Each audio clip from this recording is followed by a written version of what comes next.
Well, that's not good. There's obviously some sort of electrical discharge in the engine, because that's the only thing that the prop shaft is connected to. That means calling in an expert, because that's way beyond me. So really we've got to now try and get to Bodrum or Marmaris as quickly as possible and get that looked at. Otherwise the prop shaft and the prop are just going to be cactus, and that's expensive.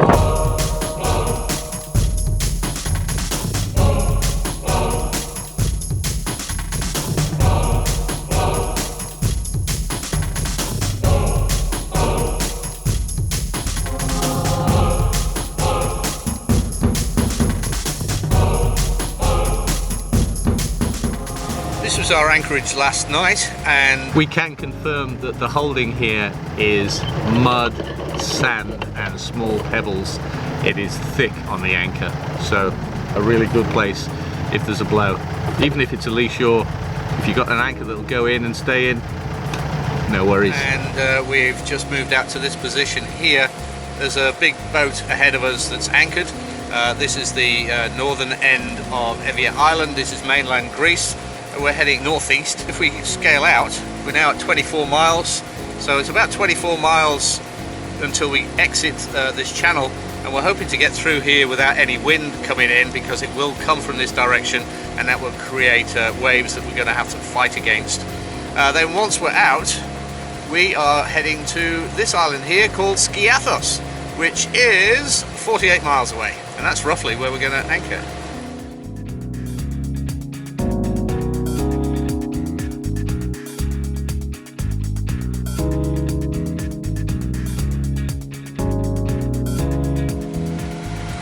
What you doing, Baz? Well, it's Saturday morning, so it's time to put our latest video out to public on YouTube, and then we've got to put it out onto Facebook and just basically Share the love. Share the love and answer comments and questions. Cool.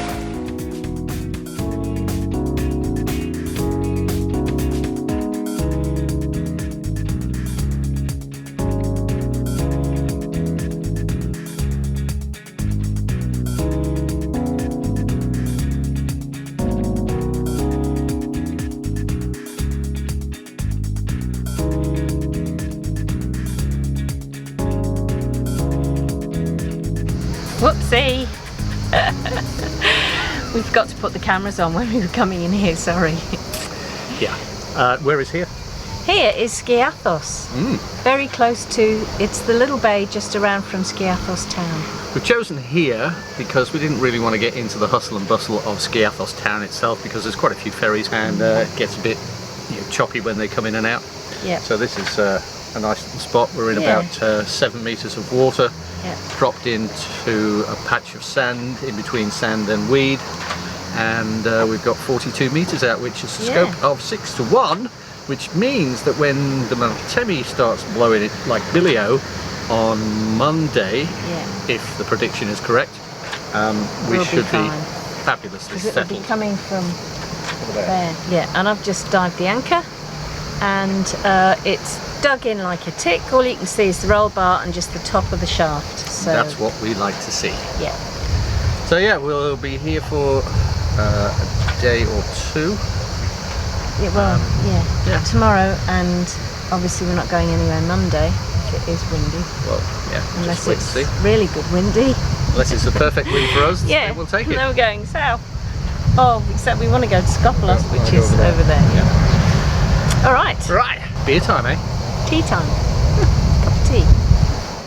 Many of you have asked about the costs associated with keeping ABC on the hard at Lividitas Boatyard, just north of Limni on Evia Island in Greece for 8 months. Let's start off with the haul out, the hard stand and the splash cost. The complete cost for that, depending on the size of your vessel, can range from $300 to $500. We paid $400 for that service. Being on the hard per month cost us €100 per month, and that price range would vary depending on the length of your vessel or whether you're a monohull or a catamaran. The on-site studios come in 2 sizes, and the smaller studio apartment that we stayed in, because we were staying over the winter months and for quite a few months, cost us €150 per month, with electricity being extra. And we were charged €150 for 5 months of electricity usage. Also, while we were on the hard, our electricity usage was metered at the boat as well, and that was charged at 50 euros.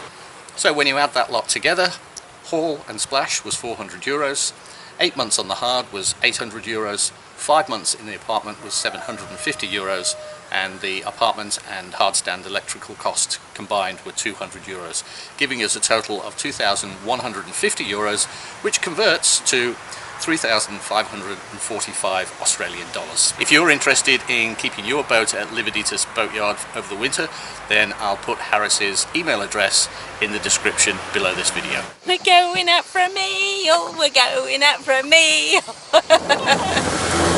No more water at the arse end. That's good.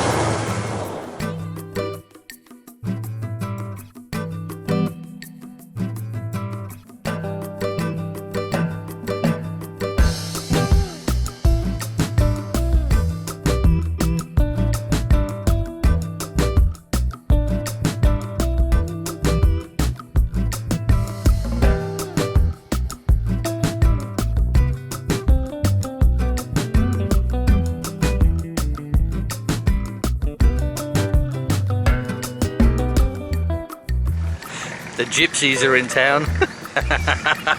We're going to get a brand new cover for the seat and the storage compartment made when we get back to Turkey.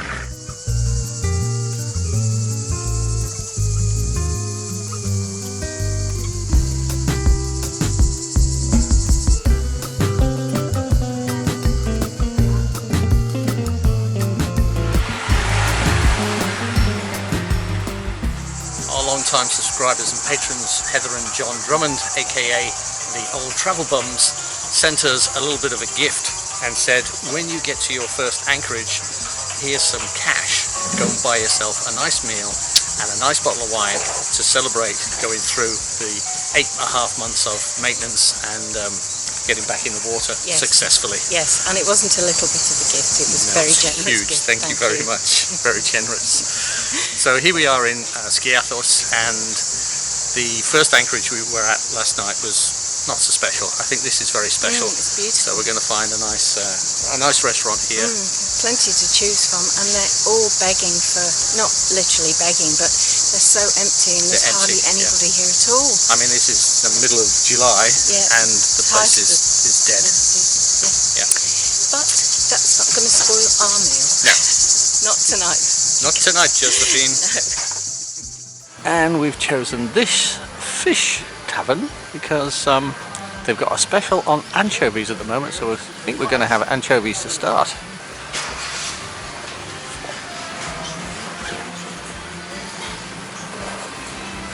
So we were coaxed in by the owner of the restaurant telling us that the anchovies were on special. We've ordered them for our starter. Yeah, fried crispy. With a Greek salad, and then we're having the mixed fish platter for two for main. And some white wine. And some lovely white wine. It's exciting. It's actually great. And it's a lovely view, and the guy's really nice. Yeah. I mean, you know, compared to where we were 3 months ago, sweating and cursing and bleeding and Well, I was you. stressing about the bloody cutlass bearing. You know, here we are now in Skiathos, and the engine is running perfectly. I've been babying it now for 2 days. I'm going to keep my eye on it for a week, I think, just to be sure. But everything looks to be running great, and we're doing okay. Yeah. So after 8.5 months of staying with us while we've been on the hard, this is us now bringing you more beautiful islands and sailing. Yeah. So thank you for staying with us. Yeah, you did good. We'll show you the food when it arrives. Yeah. Oops, sorry. The anchovies were so tasty when they arrived. We hooked into them before we remembered to take a shot of them. But they are yummy, yummy, yummy. Oh, okay, Heather and John, don't you wish you were here? We've got octopus, This looks like tuna. Yeah, calamari. And calamari over here. And some sort of white fish, which looks yummy anyway. And more calamari and big I think they're not, prawns. yeah, large Big prawns. Yum. And more sardines. Yummo. And that looks like... Swordfish. Oh, this looks so good, doesn't it? Let's eat it before it gets cold. Alrighty. I'll need an antihistamine. Antihistamine. You will. Normally in July, this is very, very, very busy. This year is tragic. This is 3 years I work here. Yeah. This is the first year it's very, very bad. Coronavirus. Last year I started 22 April. Yep. And here 1 week only here. Wow. Only 1 week now.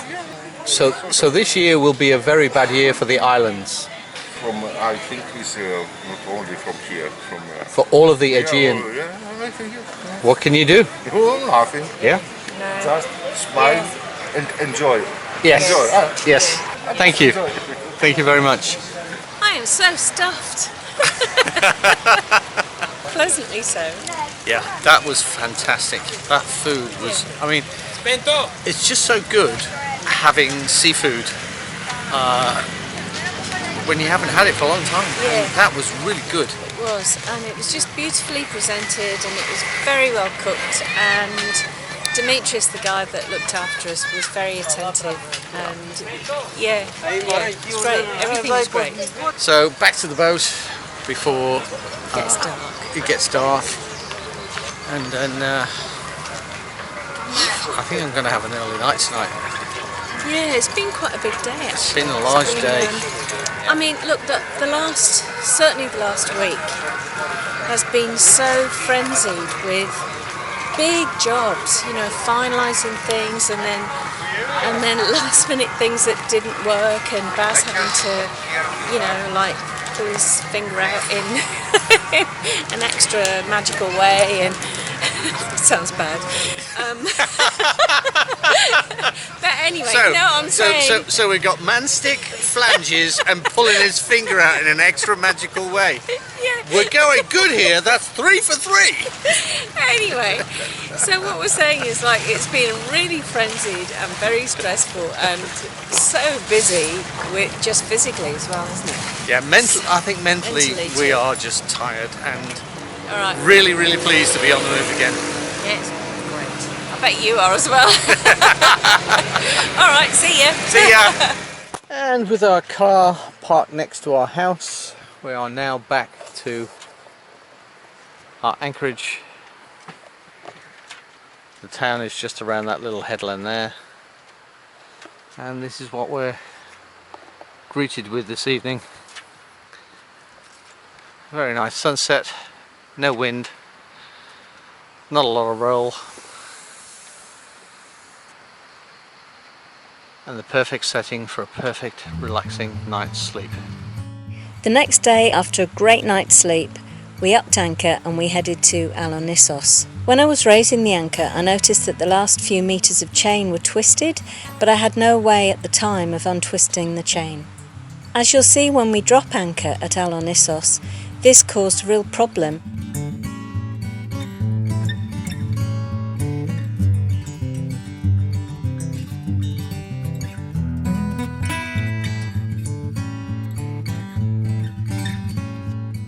Because the chain jumped completely off the gypsy and fell really quickly into the water. I couldn't hear Baz shouting at me to jump into the anchor locker onto the chain to stop it. I knew that if I tried to catch the chain with my hands, I could do myself some real damage. So I waited until the road was left, and when I saw this white rope, I knew that it would be easy enough for me to catch hold of that, which I did.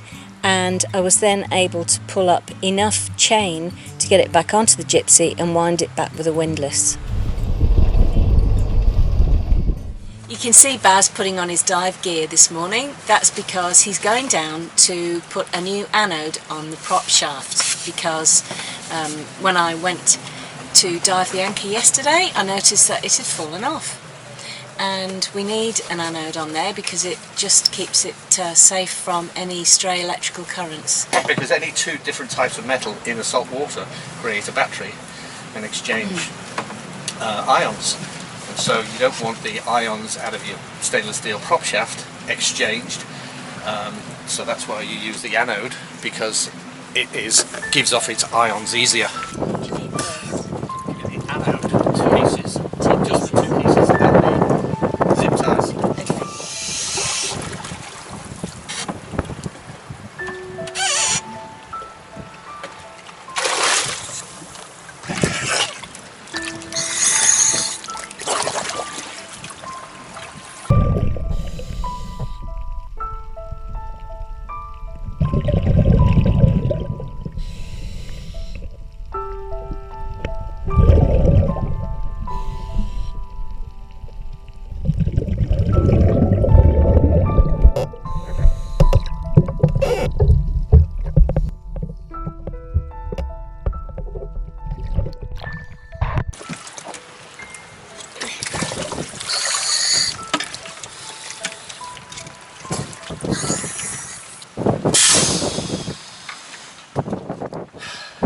Well, that's not good.